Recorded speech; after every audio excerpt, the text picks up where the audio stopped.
Ni dhahiri kwamba taifa letu chini ya Mheshimiwa Dr. Samia Suluhu Hassan tumepita katika kipindi cha kihistoria.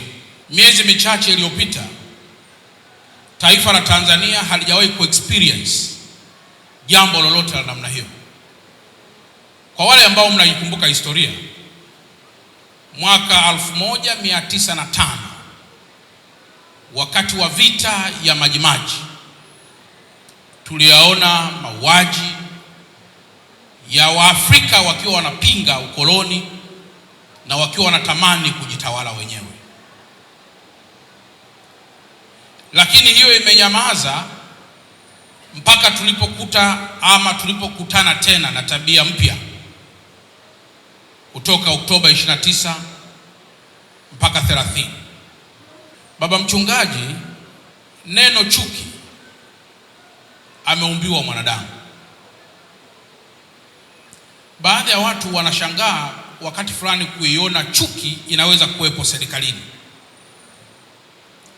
Lakini ninyi waamini, kama kweli ninyi ni waaminifu, na kama hapa navyoona kweli ninyi ni waaminifu, ukiona kuna chuki makanisani ambako msalaba unanena nyakati zote, nadhani unaweza kaelewa serikalini inaweza kuwata mara 5. Wapo watu ambao wanaweza kumchukia tu baba mchungaji Mastai, wakaikuza chuki na kutamani kulipasua kanisa. Silaha mojawapo ya kusambaratisha chuki ni kupiga magoti mbele ya madhabahu ukiutazama msalaba wa Kristo. Ninyi kama waamini mkiruhusu chuki hiyo ikajaa katika kanisa, watu 5,000 tunaoamwabudu Mungu leo mtavunjika mioyo na mtamtaja Mungu tena kama kimbilio. Vivyo hivyo silaha ya kweli katika kuisambaratisha chuki katika serikali ni kupiga tu magoti mbele ya madhabahu haya na kumuita Mungu asimame kuliongoza taifa lake. Wakati fulani sisi viongozi wa serikali ni wanadamu kama walivyo pia wanadamu wengine.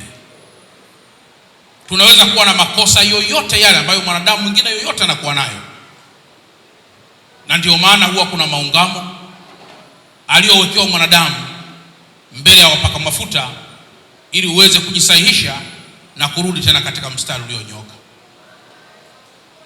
Sisi viongozi wa serikali tunapomtazama kiongozi wa dini wa aina yote ile, tunamuona kama msaada tunapoelemewa. Kwa kiongozi wa dini atakaposimama imara katika kuireflect ile nafsi na matendo ya Kristo, sisi kwetu tukitoka huko tunapokuja kupiga magoti kwenye madhabahu hii, tukimtazama baba mchungaji, ukautazama msalaba wa Kristo, unauona msamaha. Tukimtazama baba mchungaji, tukautazama msalaba, tunahisi kupona.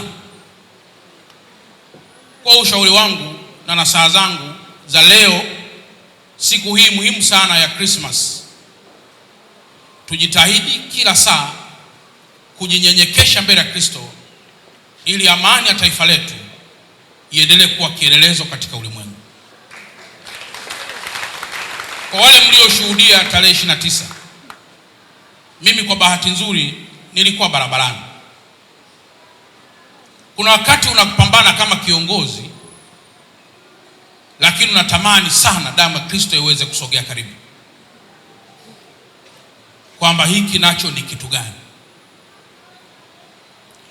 Perspectives ziko nyingi za kuweza kuwa na arguments nyingi sana, lakini kadiri siku zinavyozidi kwenda, tusiliache taifa letu.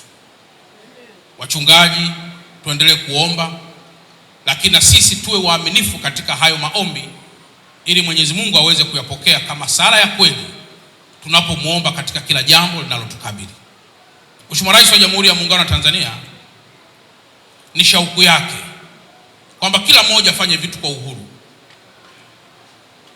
Baba yangu mmoja wa kiroho tarehe 29, tarehe 30 aliniuliza, waumini wanauliza wanaweza kaenda asubuhi kanisani.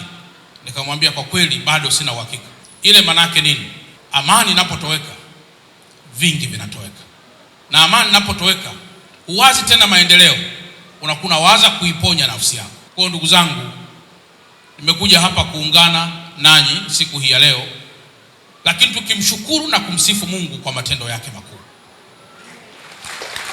na kamwe tusiache hilo, ili tusafiri katika safari ya kweli ambayo Mungu mwenyewe ndiye huifanya kuwa ya kweli.